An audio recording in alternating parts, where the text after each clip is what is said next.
اسرائیل کا ایران پر بڑا فضائی حملہ، چیف آف سٹاف جنرل محمد باقری سمیت 3 اعلیٰ فوجی کمانڈر، 6 بڑے جوہری سائنسدان شہید۔ حملوں میں سپاہ پاسداران کے ہیڈ کوارٹرز، فوجی قیادت گاہوں کو رہائش گاہوں، نتنز کے جوہری ریاکٹر اور دیگر جوہری تنصیبات کو نشانہ بنایا گیا۔ نتنز کے جوہری ریاکٹر سے دھوئیں کے گہرے بادل اٹھتے دیکھے گئے۔ ایرانی ایٹمی توانائی کمیشن کے نتنز جوہری تنصیب کو نقصان پہنچنے کی تصدیق۔ حملوں میں مسلح افواج کے سربراہ محمد باقری، پاسداران انقلاب کے سربراہ جنرل حسین سلامی، سپاہ پاسداران کے ڈپٹی کمانڈر جنرل غلام علی راشد اور 6 ایٹمی سائنسدان شہید ہوئے۔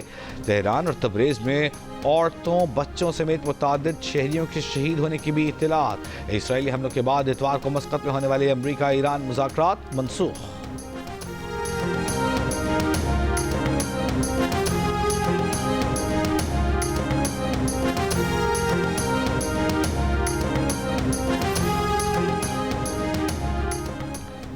ایران کا اسرائیلی حملے میں شہید، اپنے ہر ایک شہری کے خون کا انتقام لینے کا اعلان۔ ایران کے سپریم لیڈر آیت اللہ علی خامنائی نے کہا کہ اسرائیل سخت سزا کا انتظار کرے۔ صہیونی ریاست نے رہائشی علاقوں کو نشانہ بنایا، اپنی ظالمانہ فطرت کو پہلے سے زیادہ بے نقاب کر دیا۔ ایران کی مسلح افواج کے مضبوط بازو اسرائیل کو سزا دیے بغیر نہیں رکیں گے۔ ایرانی حکومت کی طرف سے جاری بیان میں کہا گیا کہ ہم نے جنگ کی ابتدا نہیں کی، مگر اس کا اختتام ایران کے ہاتھوں میں لکھا جائے گا۔ قومی خود مختاری کی خلاف ورزی کو اسرائیل غاصب کا ناقابل معافی جرم بنائیں گے۔ اسرائیل سے طاقت کی زبان کے سوا کسی زبان میں بات نہیں کی جا سکتی۔ ایرانی شہر مشہد اور قم میں مقامات مقدسہ پر ہزاروں افراد جمع۔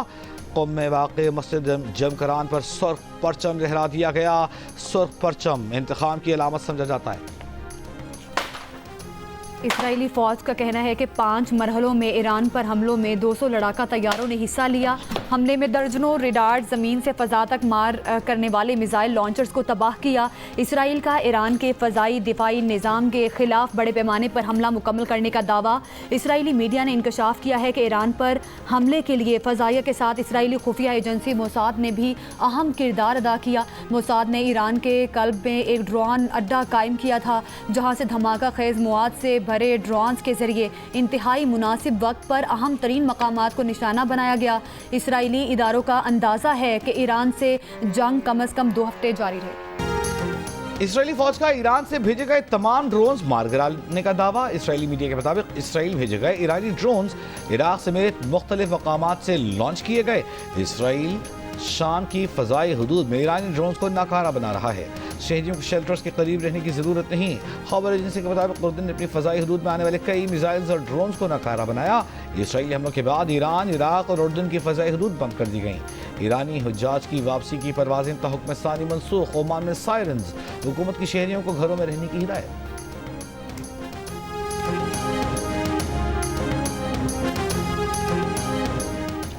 امریکی صدر ٹرمپ کا کہنا ہے کہ ایران پر اسرائیلی حملے کی پہلے سے اطلاعات تھیں، ایران کے رد عمل کا انتظار کر رہے ہیں، ضروری ہوا تو اسرائیل کا ساتھ دیں گے۔ امریکی سینٹرل کمانڈ کو ہائی الرٹ کر دیا گیا، ایران نیوکلیر بم نہیں بنا سکتا، امید کر رہے ہیں کہ دوبارہ مذاکرات کی میز پر واپس آ جائیں۔ امریکی وزیر خارجہ مارکو روبیو نے کہا ہے کہ امریکہ ایران کے خلاف حملوں میں شامل نہیں، اولین ترجیح اس خطے میں امریکی افواج کا تحفظ ہے۔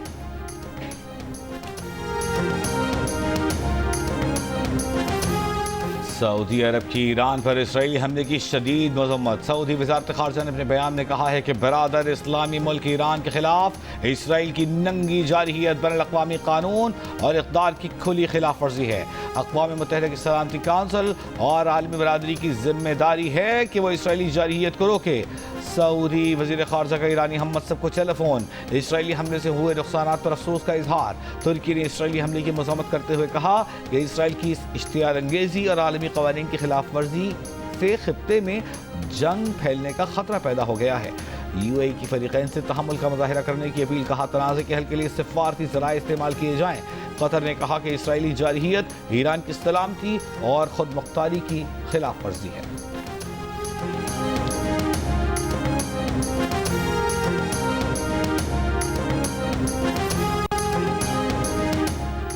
صدر آصف علی زرداری اور وزیر اعظم شہباز شریف کے ایران پر اسرائیلی حملے کی مذمت۔ صدر آصف زرداری نے کہا عالمی برادری اور اقوام متحدہ کو چاہیے کہ وہ جارحہ کا احتساب کرے، صورتحال مزید بگڑنے سے روکنے کے لیے فوری کارروائی کرے۔ وزیر اعظم شہباز شریف نے کہا اسرائیل کے انتہائی غیر ذمہ دارانہ عمل سے خطے میں مزید عدم استحکام کا خدشہ ہے۔ عالمی برادری اور اقوام متحدہ جنگ مزید پھیلنے سے روکنے کے لیے فوری اقدامات کرے۔ جنگ کی شدت میں اضافہ علاقائی اور عالمی امن کو خطرے میں ڈال سکتا ہے۔ نائب وزیر اعظم اور وزیر خارجہ اسحاق ڈار کا ایرانی حکومت اور عوام سے اظہار یکجہتی۔ کہا اسرائیل کے اس گھناؤنے اقدام نے عالمی قوانین کی بنیادیں اور انسانیت کے ضمیر کو ہلا کر رکھ دیا ہے۔ ایران میں موجود پاکستانی زائرین کی مدد کے لیے وزارت خارجہ میں قائم کرائسس مینجمنٹ یونٹ 24 گھنٹے فعال رہے گا۔ تہران میں پاکستان سفارت خانے کو بھی کمیونٹی اور زائرین کو سہولیات دینے کی ہدایت۔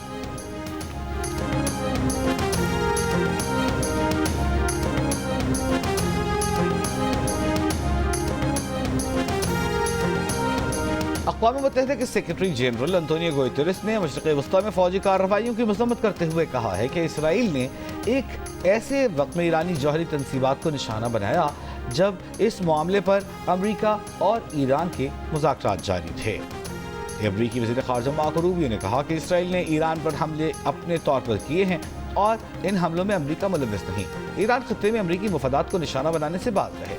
نیٹو کے سیکرٹری جنرل نے کہا کہ اسرائیل نے اپنے طور پر ایران پر حملہ کیا، جس کے بعد امریکہ اور نیٹو اتحادیوں کو خطے میں کشیدگی میں کمی لانے کی کوشش کرنی چاہیے۔ چینی وزارت خارجہ نے اپنے بیان میں کہا کہ بیجنگ ایران کی خود مختاری اور سلامتی کی خلاف ورزی کی مذمت کرتا ہے۔ فریقین تحمل کا مظاہرہ کریں، چین کشیدگی میں کمی کے لیے کردار ادا کرنے پر تیار ہے۔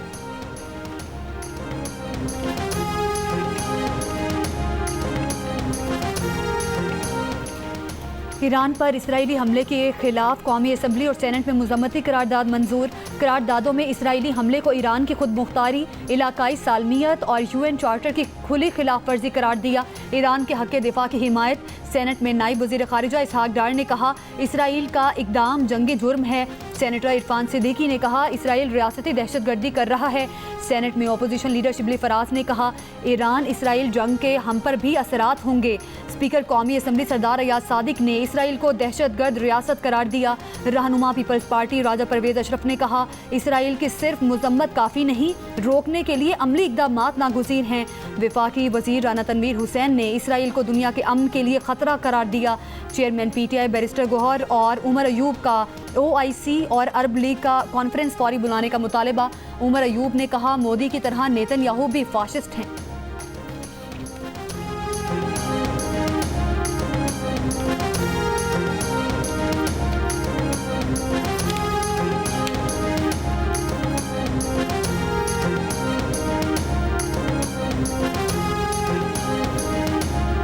ایران پر اسرائیلی حملوں میں ایرانی پاسداران انقلاب کے سربراہ کی شہادت کے بعد ایرانی سپریم لیڈر آیت اللہ علی خامنئی نے کمانڈر احمد واحدی کو پاسداران انقلاب گارڈز کا نیا سربراہ مقرر کر دیا۔ اسرائیلی حملے میں شہید چیف آف سٹاف محمد باقری کی جگہ ایڈمرل حبیب اللہ سیاری قائم مقام چیف آف سٹاف ہوں گے۔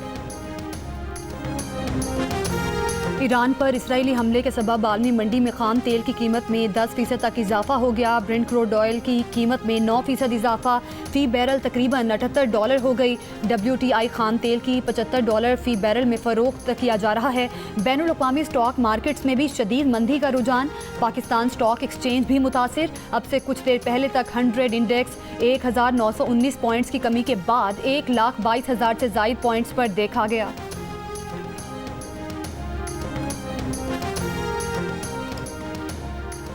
سندھ کا بجٹ کچھ دیر بعد پیش کیا جائے گا۔ سندھ کابینہ نے آئندہ مالی سال کے لیے 34,51 ارب سے زائد کے بجٹ کی منظوری دے دی۔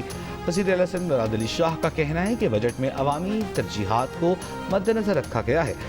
سرکاری ملازمین کو بھی ریلیف دیا جائے گا۔ خیبر پختونخوا کا بجٹ بھی آج پیش کیا جا رہا ہے۔ سرکاری ملازمین کی تنخواہوں میں 10%، ریٹائرڈ ملازمین کی پینشن میں 7% اضافے کی تجویز ہے۔